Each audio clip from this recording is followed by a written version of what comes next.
Hello students, welcome to C++ class.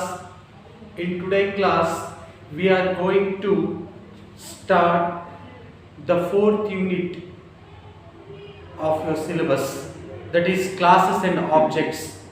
Till now, we have seen lot of concepts, but the real concept, classes and objects, real concept of C++ programming start with this chapter.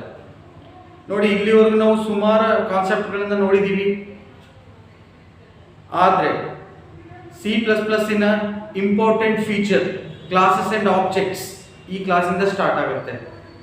Okay, ಈ class ಮುಗ್ದಂಗೆ ನಿಮಗೆ first unit ಇನ್ನೂ ತುಂಬ ಚೆನ್ನಾಗಿ ಅರ್ಥ ಆಗುತ್ತೆ. First ಯೂನಿಟ್ನಲ್ಲಿ completely theory ಕೊಟ್ಟಿದ್ದೆ ನಾನು. Okay, ಅದು ಅಷ್ಟು ನಿಮಗೆ ತುಂಬ ಕನ್ಫ್ಯೂಷನ್ ಆಗಿತ್ತು, ನಾನು ಒಪ್ಕೊಂತೀನಿ. ಆದರೆ ಇಲ್ಲಿ ಆ ಥಿಯರಿಗೆ ಎಕ್ಸಾಂಪಲ್ಗಳಿಂದ ಕೊಡ್ತಾ ಹೋಗ್ತೀವಿ ಥರ್ಡ್ ಯೂನಿಟ್ನಲ್ಲಿ, ಅವಾಗ ನಿಮಗೆ ಅದು ಚೆನ್ನಾಗಿ ಅರ್ಥ ಆಗುತ್ತೆ. ಓಕೆ ಓಕೆ ಆಬ್ಜೆಕ್ಟ್ ಅಂದರೆ ಏನು? Object is on real world entity ಅಂತ ಹೇಳ್ಬೋದು. ಓಕೆ, ಈಗ ರಿಯಲ್ ವರ್ಲ್ಡ್ನಲ್ಲಿ ಎಕ್ಸಿಸ್ಟ್ ಆಗುವ ಎಂಟಿಟಿಗಳು ಯಾವುವು? ಕಾಲೇಜ್ ಆಗಿರ್ಬೋದು, ಒಬ್ಬ ಸ್ಟೂಡೆಂಟ್ ಆಗಿರ್ಬೋದು, ಒಂದು ಬ್ಯಾಂಕ್ ಆಗಿರ್ಬೋದು, ಒಂದು ವೆಹಿಕಲ್ ಆಗಿರ್ಬೋದು. ಇವುಗಳನ್ನೆಲ್ಲ ನಾವೇನಂತ ಹೇಳ್ತಾ ಹೋಗ್ತೀವಿ? ಆಬ್ಜೆಕ್ಟ್ಸ್ ಅಂತ ಹೇಳ್ತಾ ಹೋಗ್ತೀವಿ. ಓಕೆ, ಹಾಗಾದ್ರೆ ಕ್ಲಾಸ್ ಅಂದ್ರೆ ಏನು?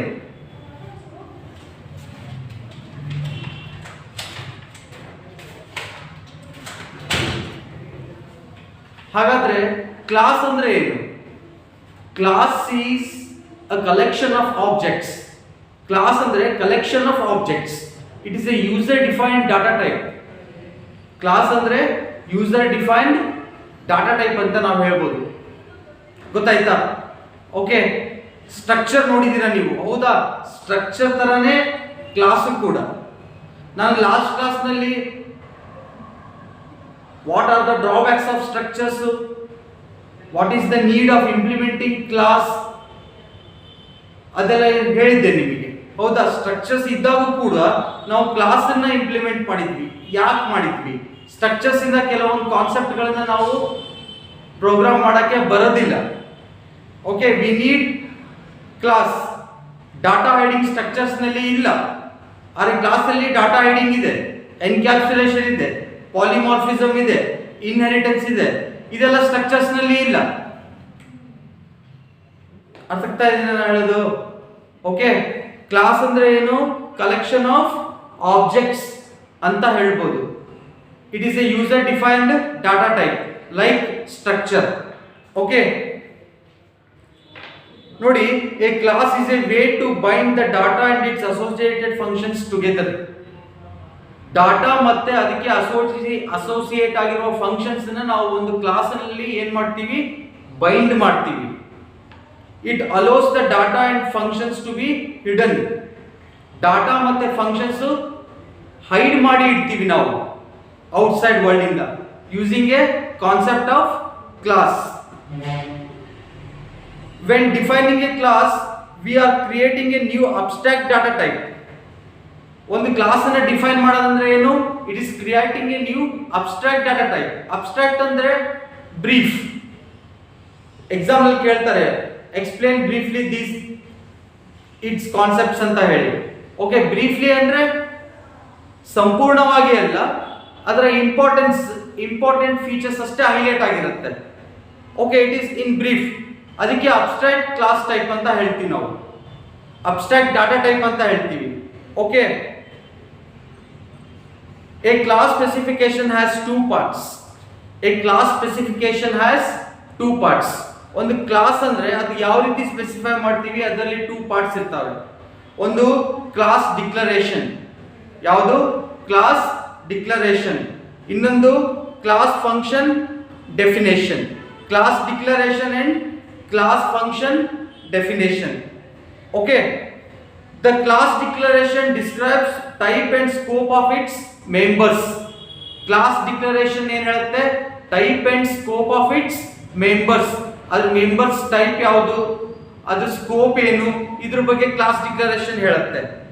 The class function defines the class function definitions describe how the class functions are implemented. Class function definitions ಏನಿದೆಯಲ್ಲ ಅದು ಏನು ಹೇಳುತ್ತೆ, ಯಾವ ರೀತಿ ನಾವು ಫಂಕ್ಷನ್ ಅನ್ನು ಇಂಪ್ಲಿಮೆಂಟ್ ಮಾಡ್ತೀವಿ ಅನ್ನೋದ್ರ ಬಗ್ಗೆ ಮಾಹಿತಿ ಕೊಡುತ್ತೆ. Okay, finally a class specification has two parts, class declaration and class function definitions ಅಂತ ಹೇಳ್ಬೋದು. The general form of a class declaration ಇಲ್ಲಿ ಬರಿತೀನಿ ನೋಡಿ. The general form of a class declaration ಬರಿತೀನಿ ನೋಡಿ.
Okay, the general form of a class declaration is as shown in the board. Okay, class ಅನ್ನ keyword ಬರಿಬೇಕು, space ಕೊಡಬೇಕು, class name ಬರಿಬೇಕು. ಯಾವುದೋ ಒಂದು ಸ್ಟೂಡೆಂಟೋ ಬ್ಯಾಂಕೋ ಏನಾದರೂ ಇರ್ಬೋದು, ಕ್ಲಾಸ್ ನೇಮ್ ಬರಿಬೇಕು. ಇದರಲ್ಲಿ ಪ್ರೈವೇಟ್ ಸೆಕ್ಷನ್ ಬರುತ್ತೆ, ಪಬ್ಲಿಕ್ ಸೆಕ್ಷನ್ ಬರುತ್ತೆ. ಪ್ರೈವೇಟ್ ಸೆಕ್ಷನ್ ಅಲ್ಲೂ ವೇರಿಯೇಬಲ್ ಡಿಕ್ಲರೇಷನ್ಸ್ ಇರುತ್ತೆ, ಫಂಕ್ಷನ್ ಡಿಕ್ಲರೇಷನ್ಸ್ ಇರುತ್ತೆ. ಓಕೆ, ಪಬ್ಲಿಕ್ ಸೆಕ್ಷನ್ ಅಲ್ಲೂ ವೇರಿಯೇಬಲ್ ಡಿಕ್ಲರೇಷನ್ಸ್ ಇರುತ್ತೆ, ಫಂಕ್ಷನ್ ಡಿಕ್ಲರೇಷನ್ಸ್ ಇರುತ್ತೆ. The class declaration is similar to struct declaration. It is very similar to struct declaration. Structure you have seen in C language. Okay, the keyword class specifies that what follows in an abstract data type class name. Okay, ಇಲ್ಲಿ class name ಅನ್ನೋದು ಕ್ಲಾಸಿನ name. ಈ keyword ಏನು specify ಮಾಡುತ್ತೆ, we are going to define a class. ಅವಾಗ ನಾವು ಈ keyword ಅನ್ನ ಯೂಸ್ ಮಾಡಬೇಕು. ಯಾವುದು? ಕ್ಲಾಸ್. ಸ್ಟ್ರಕ್ಚರ್ ಆಗಿದ್ರೆ ಸ್ಟ್ರಕ್ಟ್ ಅಂತ ಯೂಸ್ ಮಾಡ್ತಿದ್ವಿ, ಅದೇ ರೀತಿ ಕ್ಲಾಸ್ ಆಗಿದೆ ನಾವೇನಂತ ಯೂಸ್ ಮಾಡ್ತೀವಿ, ಕ್ಲಾಸ್ ಅಂತ ಯೂಸ್ ಮಾಡ್ತೀವಿ. The body of a class is enclosed with in braces. Class ಬಾಡಿನ ಬ್ರೇಸಸ್ ಅಲ್ಲಿ, ಓಪನ್ ಬ್ರೇಸ್ ಮತ್ತು ಕ್ಲೋಸ್ ಬ್ರೇಸ್ ಅಲ್ಲಿ ಏನ್ ಮಾಡ್ತೀವಿ, ಎನ್ಕ್ಲೋಸ್ ಮಾಡ್ತೀವಿ.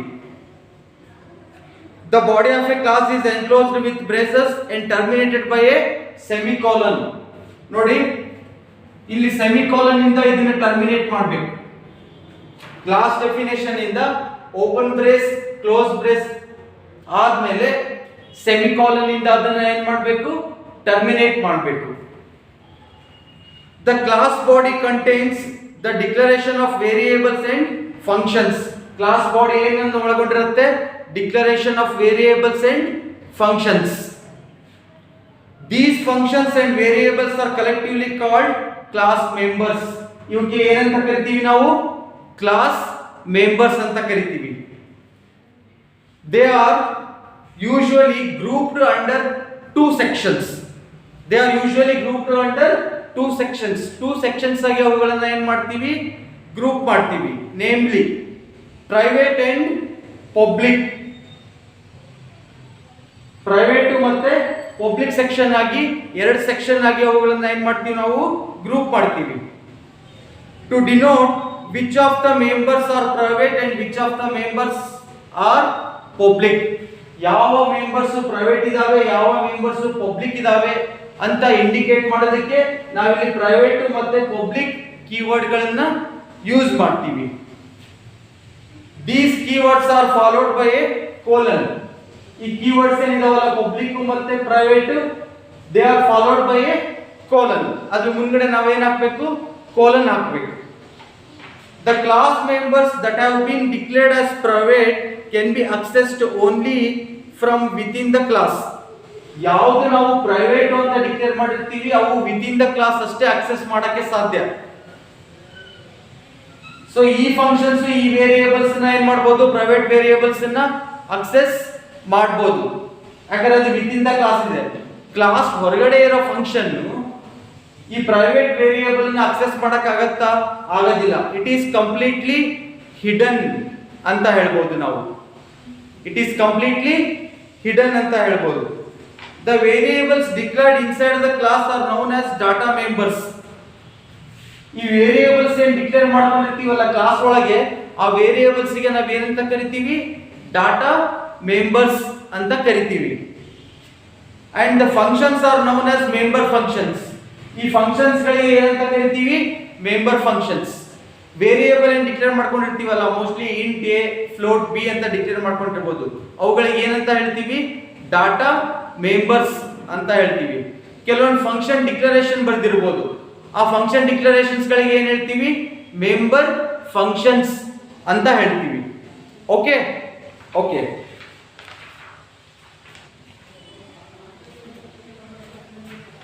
ಸೊ ನಾನು ನಿಮಗೆ ಇನ್ನೊಂದು ಡಯಾಗ್ರಾಮ್ ಕೊಡ್ತೀನಿ. ಆ ಡಯಾಗ್ರಾಮ್ ಇಂದ ಡಾಟಾ ಹೈಡಿಂಗ್ ಹೇಗೆ ಮಾಡಬಹುದು ಕ್ಲಾಸ್ ಅಲ್ಲಿ ಅನ್ನೋದು ನಿಮಗೆ ಕಂಪ್ಲೀಟ್ ಆಗಿ ಅರ್ಥ ಆಗುತ್ತೆ.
ಸೊ ನೋಡಿ ಸ್ಟೂಡೆಂಟ್ಸ್, ಈ ಡಯಾಗ್ರಾಮ್ನ ಲಕ್ಷ್ಯ ಕೊಟ್ಟು ನೋಡಿ.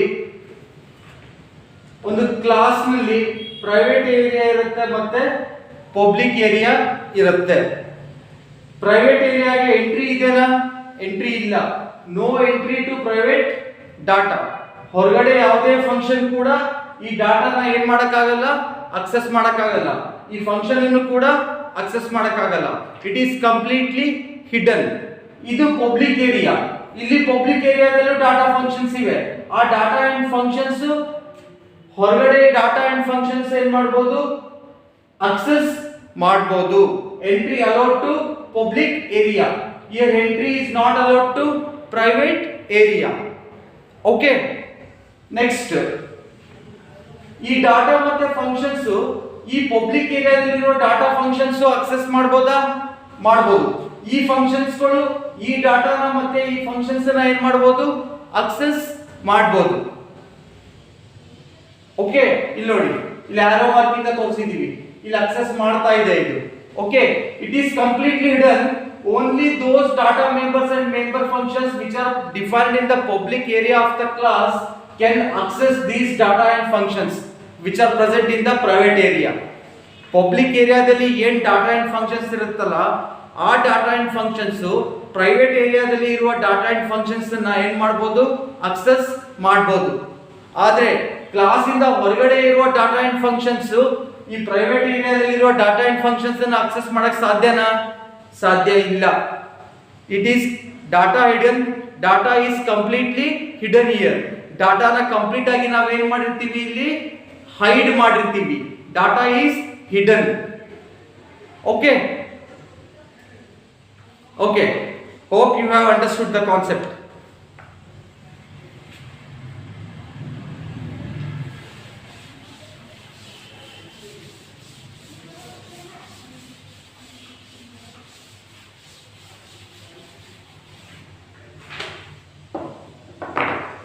ನೆಕ್ಸ್ಟ್ ಒಂದು ಕ್ಲಾಸ್ ಡೆಫಿನೇಷನ್ ಗೆ ಎಕ್ಸಾಂಪಲ್ ನೋಡೋಣ, ಆಯ್ತಾ?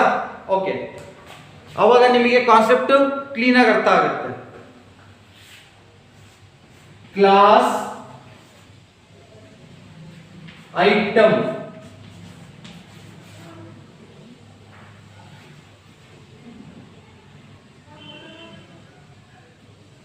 ಇನ್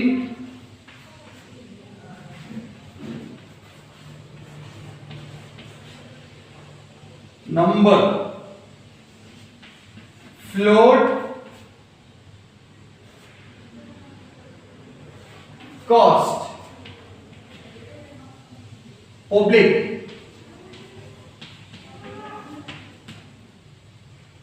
wide,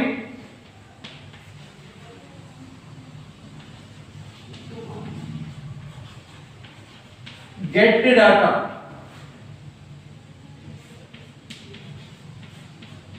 int a, float b. Wide put data,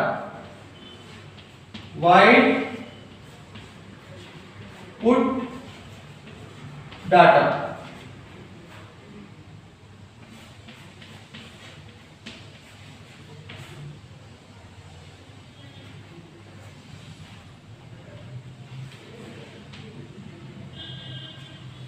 ನೋಡಿ, ಈ ಕ್ಲಾಸ್ ಡೆಫಿನೇಷನ್ ಅಬ್ಸರ್ವ್ ಮಾಡಿ. ಇದರಲ್ಲಿ ಕ್ಲಾಸ್ ನೇಮ್ ಏನಿದೆ, ಐಟಮ್. ಐಟಮ್ ಅನ್ನೋದೇನು, ಕ್ಲಾಸ್ ನೇಮ್. ಅದ್ರ ಬಿಹೈಂಡ್ ಅಲ್ಲಿ ಏನ್ ಬರ್ದಿರ್ತೀವಿ, ಕ್ಲಾಸ್ ಅನ್ನೋ ಕೀವರ್ಡ್ ಅನ್ನ ಬರ್ದಿರ್ತೀವಿ. Open brace.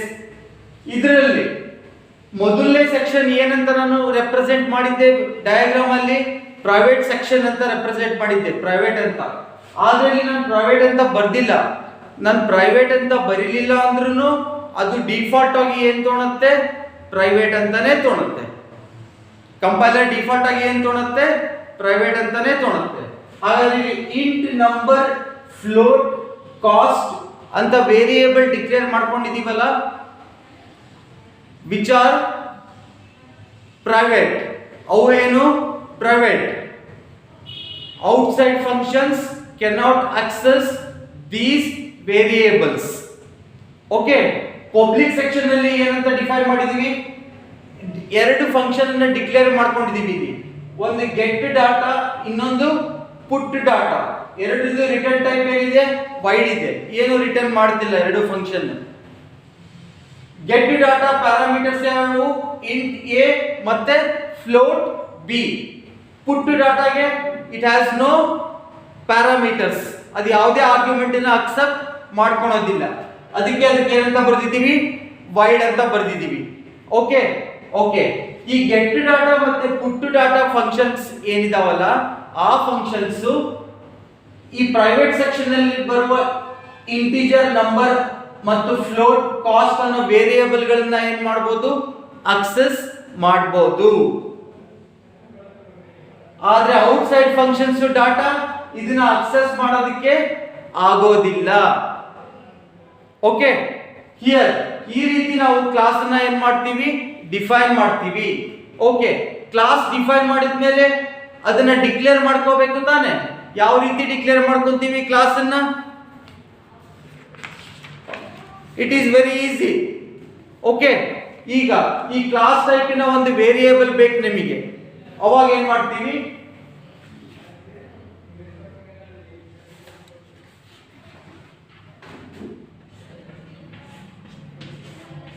Item X, item Y. ಇಲ್ಲಿ ಎರಡು ವೇರಿಯೇಬಲ್ ಡಿಕ್ಲೇರ್ ಮಾಡ್ಕೊಂಡಿದ್ದೀವಿ. ಅವುಗಳ ಡಾಟಾ ಟೈಪ್ ಏನು, user defined data type item ಅಂತ. Okay, item is a class. Item ಅಂದ್ರೆ ಏನು, ಕ್ಲಾಸ್. ಆ ಕ್ಲಾಸ್ ನ ಎರಡು ವೇರಿಯೇಬಲ್ ಗಳನ್ನ ನಾವೇನ್ ಮಾಡ್ಕೊಂಡಿದೀವಿ, ಇಲ್ಲಿ ಡಿಕ್ಲೇರ್ ಮಾಡ್ಕೊಂಡಿದೀವಿ, ಎಕ್ಸ್ ಅಂಡ್ ವೈ. ನಾವು ಬೇಕಂದ್ರೆ ಇದನ್ನ ಒಂದೇ ಲೈನ್ ನಲ್ಲೂ ಬರೀಬಹುದು. ಹೇಗೆ ಬರೆಯೋದು, item X comma Y semicolon. ಇಷ್ಟೇ, ಗೊತ್ತಾಯ್ತಾ? Very simple concept. ನಿಮಗೆ ಇದ್ರ ಮೇಲೆ ಪ್ರೋಗ್ರಾಮ್ ಮಾಡಿದಾಗ ತುಂಬಾ ಚೆನ್ನಾಗಿ ಅರ್ಥ ಆಗುತ್ತೆ. ಓಕೆ, ನಾನು ಪ್ರೋಗ್ರಾಮ್ಗಳನ್ನ ರೈಟ್ ಮಾಡಿ ಎಕ್ಸ್ಪ್ಲೈನ್ ಮಾಡ್ತೀನಿ ನಿಮಗೆ, ಡೋಂಟ್ ವರಿ. ಈಗ ಇಷ್ಟು ತಿಳ್ಕೊಳ್ಳಿ, ಇಲ್ಲಿ ಒಂದು ಎಕ್ಸ್ ಅನ್ನೋದು ಒಂದು ಕ್ಲಾಸ್. ಯಾವ ಕ್ಲಾಸ್ ನೇಮ್ ಅದು, ಐಟಮ್. ಐಟಮ್ ಕ್ಲಾಸ್ ನೇಮ್ ಇರುವ ಒಂದು ವೇರಿಯೇಬಲ್ ಅನ್ನು ನಾವೇನ್ ಮಾಡಿದೀವಿ, ಇಲ್ಲಿ ಡಿಕ್ಲೇರ್ ಮಾಡ್ಕೊಂಡಿದೀವಿ. ಅದೇ ತರ ಐಟಮ್ ವೈ ಅಂತ ಕೂಡ ಡಿಕ್ಲೇರ್ ಮಾಡ್ಕೊಂಡಿದೀವಿ. ಅದನ್ನ ಒಂದೇ ಲೈನ್ ಅಲ್ಲಿ ಕೂಡ ಡಿಕ್ಲೇರ್ ಮಾಡ್ಕೋಬಹುದು, item X comma Y. Okay okay, ಮತ್ತೆ ಇನ್ನೊಂದು ಆಪ್ಷನ್ ಇದೆ ಅದನ್ನ ಡಿಕ್ಲೇರ್ ಮಾಡ್ಕೊಳ್ಳೋದಕ್ಕೆ. ನಾವೇನ್ ಮಾಡ್ಬೋದು, ಇನ್ಸ್ಟೆಡ್ ಆಫ್ ದಿಸ್, ಇದ್ರ ಬದಲಾಗಿ ಇನ್ಸ್ಟೆಡ್ ಆಫ್ ದಿಸ್ ನಾವು ಇಲ್ಲೇ ಕ್ಲಾಸ್ ಡೆಫಿನೇಷನ್ ಅಲ್ಲೇ ಅದನ್ನ ಡಿಕ್ಲೇರ್ ಮಾಡ್ಕೊಂಡ್ಬಿಡ್ಬೋದು. ಸ್ಟ್ರಕ್ಚರ್ ನಲ್ಲಿ ಮಾಡ್ತೀವಲ್ಲ, ಅವಾಗ ಐಟಮ್ ಎಕ್ಸ್ ಐಟಮ್ ವೈ ಅನ್ನೋ ವೇರಿಯೇಬಲ್ ಏನಾಗುತ್ತೆ, ಡಿಕ್ಲೇರ್ ಆಗುತ್ತೆ. ಅದಕ್ಕೆ ಬೇಕಾಗಿರೋ ಮೆಮೊರಿ ಏನಾಗುತ್ತೆ, ಅಲೋಕೇಟ್ ಆಗುತ್ತೆ.